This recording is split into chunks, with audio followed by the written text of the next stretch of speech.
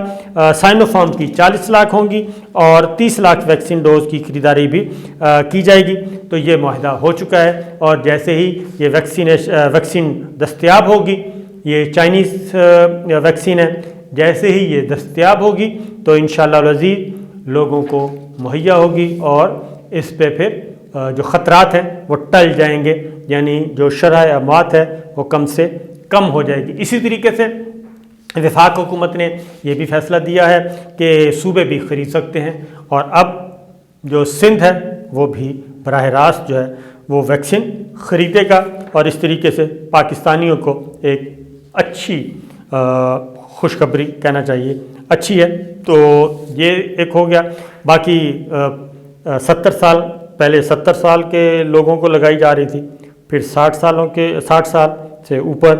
اور آج سے 50 سال پلس والے بھی اپنی رجسٹریشن کروائیں۔ 1166 ہے غالباً نمبر، اور ای میل اور نادرا کی ویب سائٹ بھی ہے، وہاں جا کے آپ اپنے آپ کو رجسٹر کروائیں۔ 50 سال سے زائد عمر کے لوگ تو ان کو بھی میسج آ جائے گا۔ تو یہ سلسلہ شروع کریں سب کی سہولت کے لیے۔ اب آگے بڑھتے ہیں پولیٹیکل سٹوریز کی طرف۔ تو جناب، وفاقی کابینہ میں رد و بدل ہونا تھا لیکن نہیں ہو سکا۔ 24 گھنٹے گزر گئے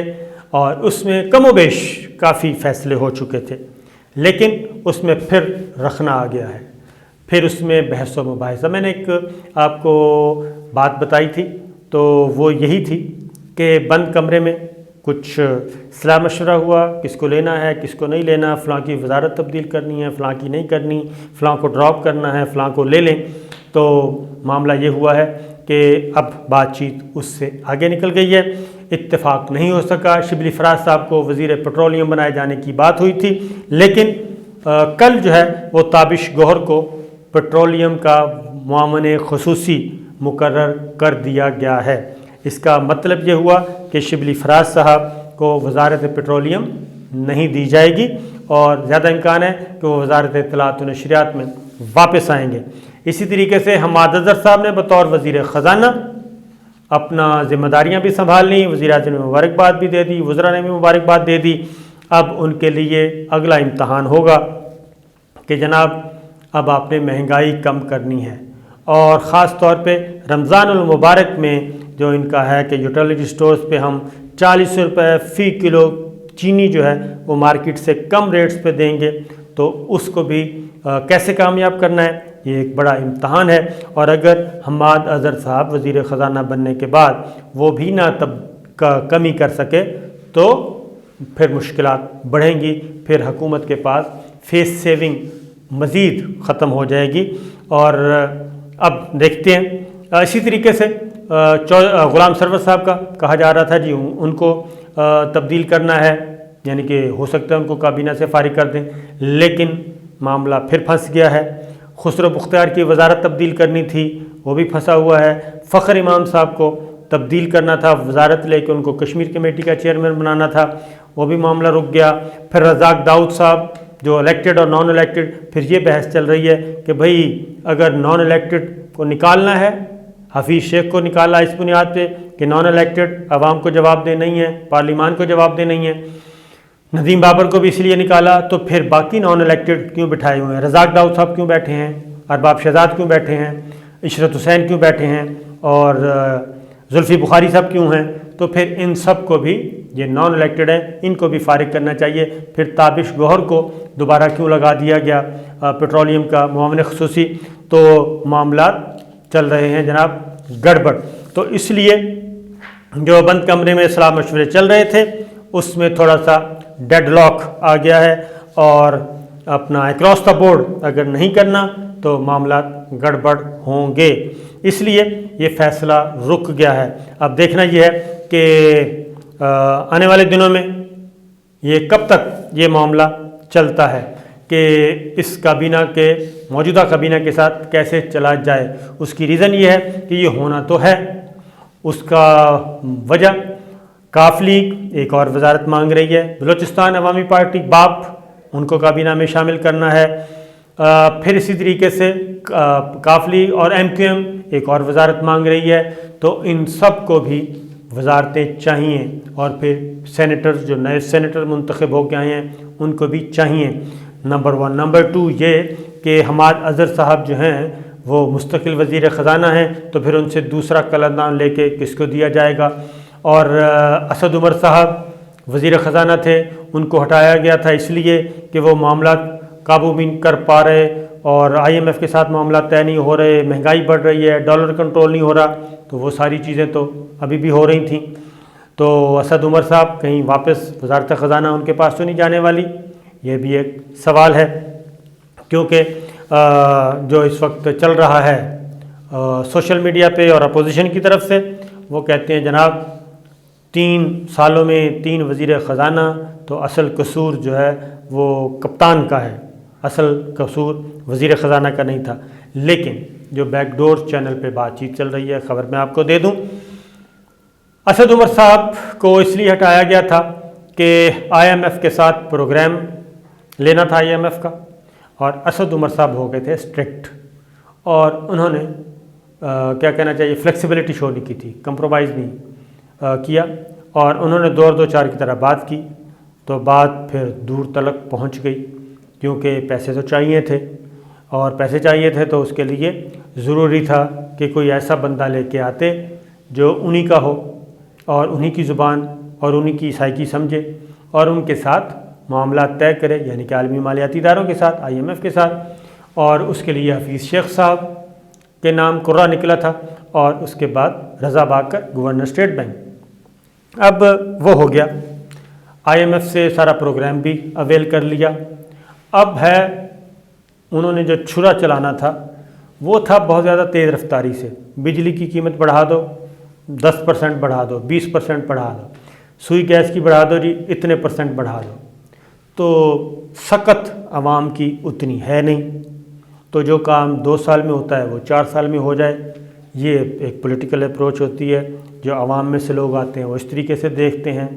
جو عوام میں سے نہیں آتے، جو ٹیکنوکریٹ ہوتے ہیں، وہ بائی بک جاتے ہیں، بس جو ہو گیا وہ ہو گیا، باقی عوام جانے، اور عوام کا جانے کام، نقصان ہوگا تو گورنمنٹ کا ہوگا۔ ہم عالمی مالیاتی اداروں کے ساتھ جو کمٹمنٹ کر رہے ہیں وہ پوری کر دیں گے، لہٰذا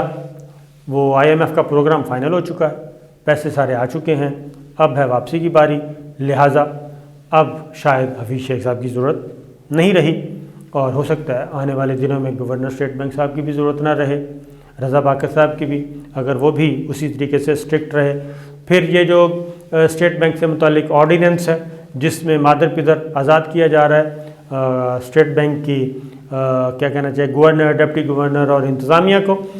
جو مادر پدر آزادی دی جا رہی ہے وہ بھی شاید امپلیمنٹ نہ ہو سکے، اور پارلیمان میں یہ کام رک جائے گا، اور اس میں ایسی امینڈمنٹس آئیں گی کہ یہ پاسبل نہیں ہے کہ کوئی گورنمنٹ کو بھی جواب دہ نہیں ہے، پارلیمان کو بھی جواب دہ نہیں ہے، اور خدا نخواستہ کل کو کوئی بڑا کام کر کے چلا گیا تو اس کو سنبھالے گا کون؟ یہ ساری چیزیں کہنے کو تو یہ کہا جاتا ہے کہ جناب وہ بورڈ آف گورنرز ہیں، اس کو گورنمنٹ اپوائنٹ کرتی ہے، اور اس کے ذریعے سے ساری چیزیں لک آفٹر کی جا سکیں گی، لیکن جب آپ کسی کو آٹونومی دے دیتے ہیں اور اوپر جو بیٹھا ہے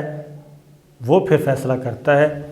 کہ، اور سارے پھر اس کی طرف دیکھتے ہیں، جب پتہ بھی ہو کہ نہ ہمیں نیب نے پکڑنا، نہ ہم سے سوال کسی کوئی کر سکتا ہے، اور گڈ فیتھ میں ہم کچھ بھی کر سکتے ہیں، تو اس کے لیے تو آئی تھنک یہ چیز آگے نہیں بڑھ سکے گی۔ اور جاتے جاتے ایک اور بات بھی کہہ دوں کہ